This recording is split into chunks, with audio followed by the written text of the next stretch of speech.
Welcome again to Cottage Talk. I am Russ Goldman. This is Russ's review. And this is the day after Fulham's huge victory against Luton Town, which makes Fulham the champions of the Sky Bet Championship. It's an amazing accomplishment. As we all know, it's an amazing accomplishment. And I'm going to give my thoughts on that momentarily.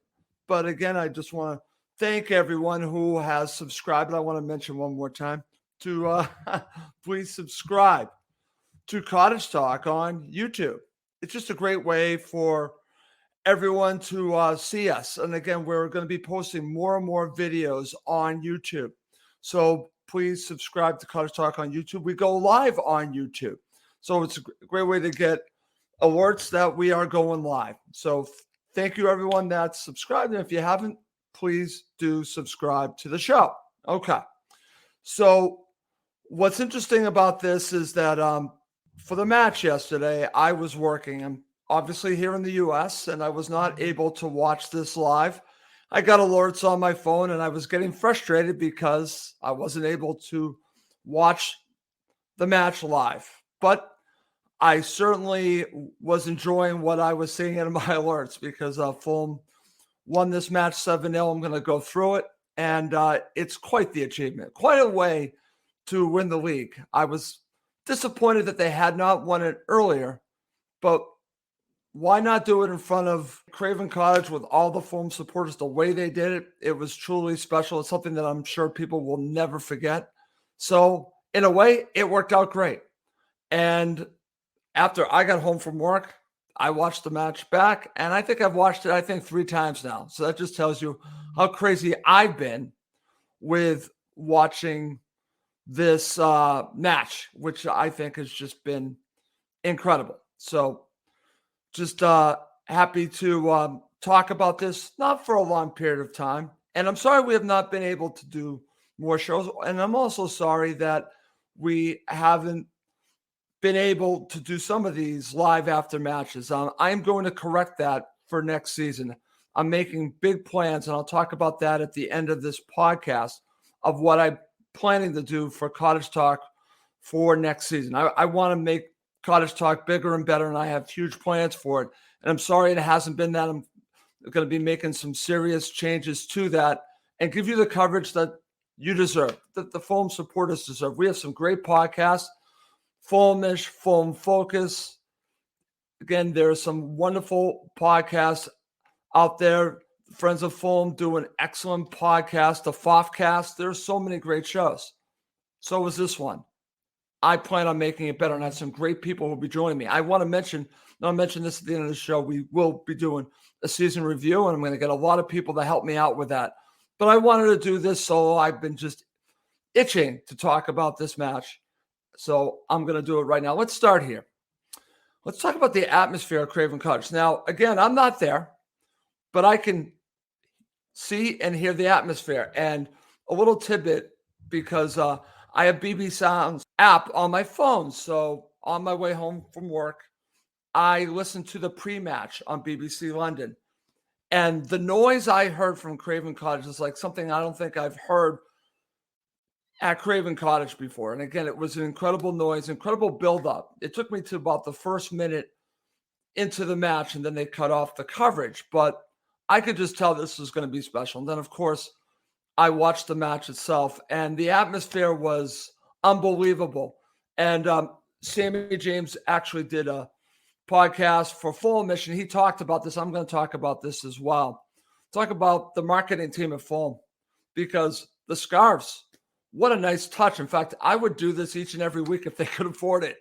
Make sure that there are scarves for everyone, because it just added to this atmosphere, which I thought was electric. It not only did it look great, I think it helped the players. And Marco Silva talked about the supporters and what they did here. They talked about it, influence that they had on this match. He was, again, very vocal about that after the match. He really got into what the fans did and was talking about how he wants to see that next season in the Premier League. And I'm here to tell you, if you could do that at Craven Cottage for that match, you could do it each and every week. And I'll say it once again. Let's have the scarves each and every match. I love that. Forget about the clappers. Bring us the scarves because they really helped with the atmosphere. And I think the players really fed into that. And I think I think the Fulham supporters were a huge factor last night. That's really what I want to say about the atmosphere at Craven Cottage is that the supporters made a difference. I don't think there's any question about that. So that's how I wanted to start the show. Okay. So here are my opening thoughts on the victory itself. And going into it, I had heard about all the injuries with Luton Town. And of course, that's going to be a factor in a match like this. But they needed the points. They needed the points. And you can only put out who you're going to put out. Yes, that's a factor, but I don't think it should take away from what Fulham did here. And from the opening whistle, they were on top of it. And again, you got to give Luton Town credit. I think they played to win this match. That was their approach. But Fulham were just too good. And the opening goal by Tom Kearney, I'll talk about that. I think that just opened up the floodgates. Of course, you get the second. And then after that, I think it really took off from there. But for me, Fulham were in complete control. And we might not have seen this each and every match, but you saw Fulham play to their potential. This is the match where I think you really saw it firing on all cylinders. The passing, the beautiful passing, the complete control of a match. This is the one that stands out to me. There have been so many matches. Forget the other 7-0 victories. This 7-0 victory showed how good Fulham can be, at least in the championship. We'll see what happens next season. This was just seeing your potential to the maximum. And we saw it 7-0. It could have maybe even been worse than that. But they were in complete control of that match. So let's go through the goals. And let's start with Tom Kearney's goal. And just to mention this a little bit, Tom Kearney's goal, because the announcers that I was watching, because I saw this on ESPN Plus, they were talking about the player going down. But you know what? He goes down, but play continues. That's what you're supposed to do. So I don't want to hear about that they were only playing with 10 men. Yes, they were. But this is a great goal from Tom Kearney. And again, Tom Kearney doesn't score as many goals as maybe he once did. This is a fantastic goal. And I thought Fulham deserved this goal. So this gets them off on the right foot. And again, for all the build-up play, for everything that they were doing up to this point, they needed that opener. Just like the playoff final I went, it was your captain getting the opening goal, and then it takes off from there. But what's interesting after that, and again, we're getting near to the end of the first half, and I had a feeling Kenny had this in his locker. Well, he showed it. This was a wonderful strike from Kenny Tete. He doubles the lead. He makes it 2-0. So at this point, going into the half, you're feeling good. But I want to talk a little bit about Tete because I don't think we've seen him play to his potential, except I think we saw some of that in this match. Kenny Tete, I think, is an excellent player, and I look forward to seeing him in the Premier League. Unfortunately for him, he's dealt with some injuries, and actually he talked about that in an interview. But I think if he's fully healthy, we'll see what happens with Nico Williams, but I'm very comfortable with Kenny Tete being your starting right back in the Premier League. I'm going to say that. And I think we could see more goals like this. I think he's a very talented player. Okay. So after Kenny Tete scores, we go into the half up 2-0. And I'm sure the Fulham supporters were feeling pretty confident at that point. But it's funny because, again, listen, I'm not watching this live and I'm thinking to myself, we need a third because I'm getting the alerts. And it didn't take long for that to happen in the second half. And I want to talk about this because I want to call this one of the best goals I've seen from Fulham because it was a complete team goal. Fabulous finish from Fabio. Fabulous run from Fabio. But this is three players linking up together in perfect unison. We're talking Fabio, Mitro, Harry Wilson, setting up Fabio for the goal, but it's not just about him. It's about those two other players and how well they work together. So Fabio, I want to give you full credit for the goal, but I want to give your teammates credit as well, because I thought they set you up nicely and you played right into it, and it was like an incredible strike. So at this point, and it's funny because I was watching some of the highlights as well from Gentleman Jim, and thought at this point the match is won and we're champions. Yeah, you could say that at this point, but you have to keep on going. And I thought after the third, there would be more. And of course, I ended up being right. There were more goals. There were several more goals. Let's see. Let's see. And I want to share this. This is from my friend Colm here, because every single one of these goals was fantastic goals. These 7, they're all fantastic goals. And Colm backs me up on that. It's like they were all trying to win the Goal of the Season award. Colm, I couldn't agree with you more. They're all fantastic goals. They're all going for it, including Seri, and we'll talk about that in just a bit. But when they're up 3-0, you're thinking the match is in hand. And I'm getting the alerts on my phone, and I'm thinking, okay, but watching it back, you could just see it all building, and you could see how they went from 3-7 because it was just taken off from there. And then you have Mitro tying the record. But again, this is set up from his teammates. Mitro gets the tying goal of a guy winning his record, and it's 4-0. And again, what's great about Mitro, and I don't think this gets said enough, is that Mitro is a striker that, strikers tend to be selfish. Mitro is not that striker. Mitro gives credit to his teammates. He always mentions his team, that it's about team goals. That's the type of player you want. That's Mitro to a T. But after you've done all those goals, you can also talk about records, but that's not his main emphasis. That's what's great about Mitro. He recognizes the record, but that's not what drives him. It's winning for Fulham Football Club. It's being a part of Fulham Football Club. As he keeps saying over and over again, he found a home, and it's Fulham Football Club. Him and his family, they love Fulham Football Club. They love the area. So if anyone tries speculation with Mitro, just discard it. He's going nowhere. He's going absolutely nowhere, because Fulham and Alexander Mitrovic are a perfect fit. Okay, so we're now up 4-0. Match is pretty much over at this point. And I saw an interview with Tom Kearney, and he said at that point, they're just playing. They're just enjoying their football. So more goals were basically going to come. And then you have the 5th from Bobby Decordova-Reid. And what's interesting about this, and Bobby has the ability to make special goals. This is one of them. But if you look at the way that he just basically pantsed the 2 central defenders, it was really just amazing. They were both right there, and he just took advantage of the 2 of them and made it 5-0. And I'm thinking, okay, what's going on here? Are we going to try to match the 7? And of course, that's what ended up happening. But every one of these goals we're talking about, these are all quality goals. This is a high quality goal from Bobby Decordova-Reid. What's interesting about him, Bobby, I wish there were some more of these quality goals, because he can be I guess you could say a little streaky at times. But this is a fantastic goal, and I want to congratulate him on that, because, again, he really embarrassed those 2 central defenders. Okay, so this is the shocking one. So Jean-Michel Seri comes on, and it's a little reminiscent of his first goal for Fulham, but a little bit out of nowhere, the ball falls to him, and he hits a screamer. It's now 6-0.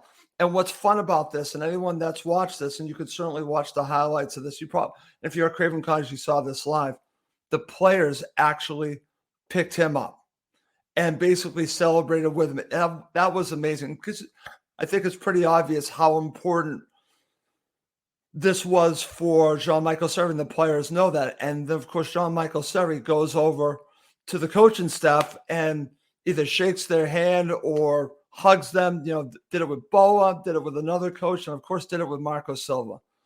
And that just shows how much these players have bought into Silva, his staff, and how they become an integral part of Fulham Football Club. Jean-Michel Seri was on the way out. Look at his transformation under Marco Silva. It's truly amazing. So that makes it 6-0. So let's now go to stoppage time. And what's great here is I actually got a chance to watch stoppage time live the last 3 minutes. I was taking a break, so I got to watch this live. So it's 6-0. And unfortunately, I got an alert on my phone because the broadcast on ESPN Plus was about a minute behind. So I knew that Mitro had scored the seventh goal to break the record. I knew that in advance. But to see it and just to see how he reacted and how all the Fulham supporters reacted with him, again, fantastic stuff. It was a mistake from Luton Town. It's near the end of the match. Harry Wilson takes advantage of it. Once again, sets up Mitro, and he scores his record breaker. And it's crazy that he was able to break this record. And who knows, he might add a few more against Sheffield United in the final match, but he's already done it. And it's an amazing accomplishment. So congratulations to Alexander Mitrovic, all of his teammates, because he will be the first to tell you he didn't do this by himself.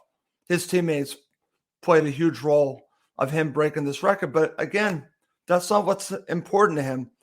What's important to him, more important to him, is Fulham Football Club and getting promoted to the Premier League and winning matches.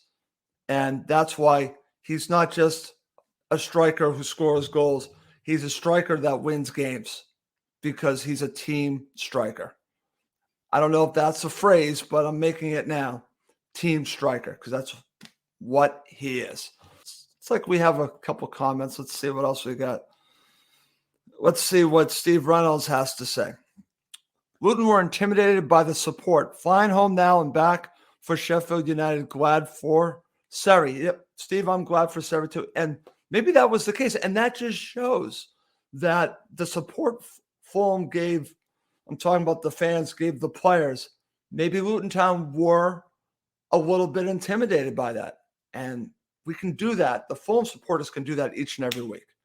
And I think they're going to do that in the Premier League because we can make Craven Cottage a fortress again. Absolutely. Absolutely. Make it a place where Premier League teams don't want to come.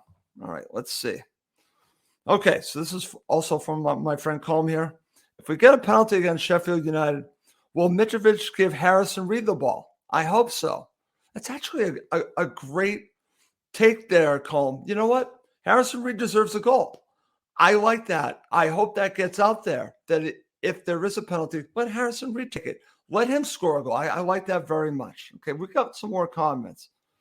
Let's see what Gary Williams says. Yes, caught you live. Love the pod and your transatlantic viewpoint. Listen every week.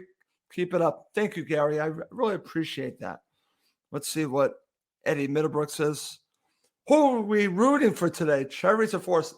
This is actually an interesting one. And if you're watching live with me, please share a comment. I would want to know what people think about this because I'm split on this because here's the argument. The argument is that it would be easier to have Bournemouth up in the Premier League. I actually agree with that. I think Nottingham Forest are going to be a very good team. But I think Nottingham Forest are going to get up regardless. So I'm going to go this. I'm rooting for Nottingham Forest. I don't want Scott Parker to get promoted. That's just me. I'm a little bit vindictive that way. I don't like the way things ended with Scott Parker. I don't wish him ill will, but I don't want him to get promoted to the Premier League. So for me, I want Forest to win. I want him to go through the playoff. That's what I want.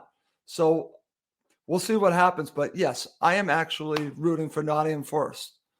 Let's see what others are saying. Let's see. Head says Bournemouth. Heart says Forest. I like that, Gary. Let's see what Eddie says. Agree, Russ. Let's go Forest. Yep.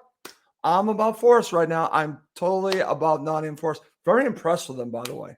I think this is a team that could, if they get up to the Premier League, stay for a bit. And I'm hope we're one of them as well. Okay.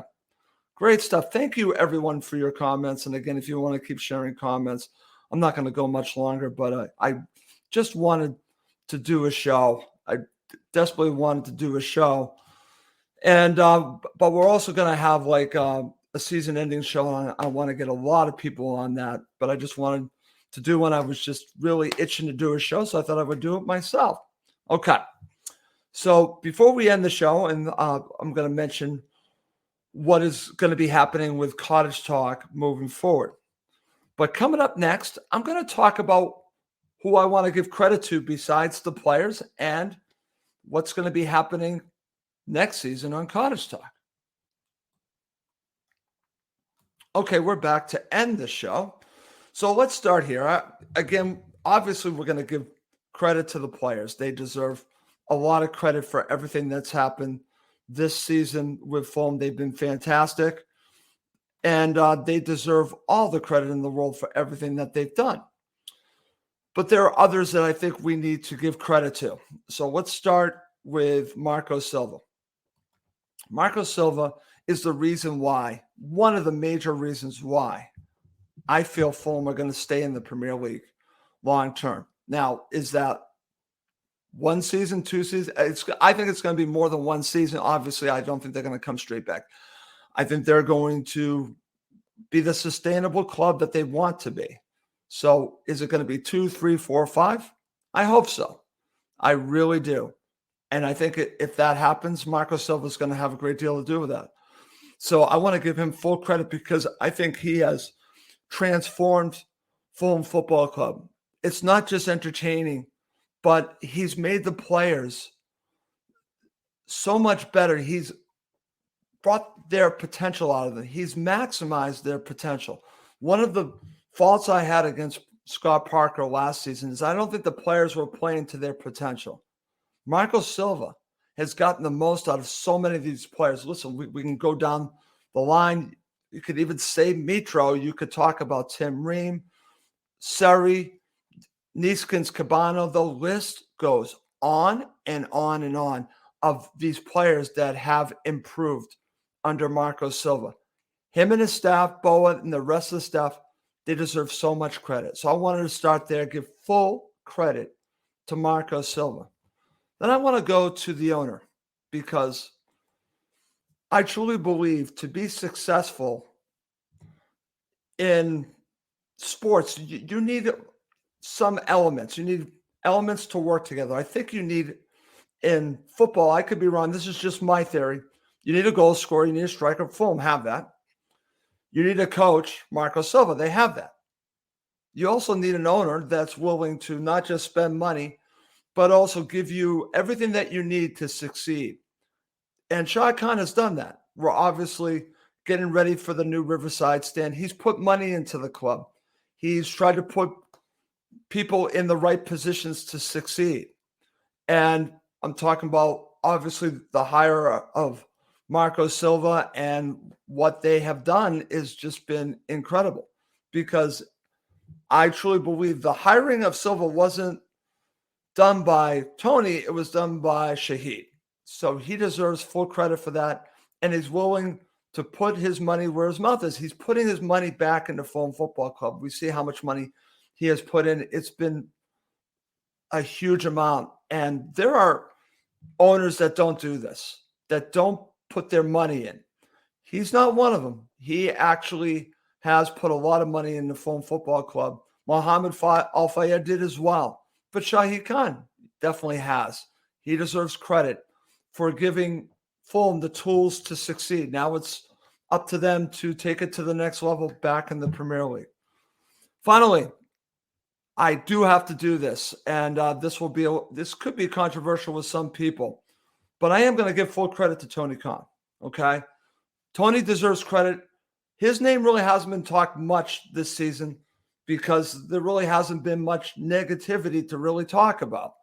And Tony deserves criticism for some of the failings of Fulham. Absolutely. You can definitely criticize him. Again, I was one that I'll be the first to tell you. I've said it on Cottage Talk.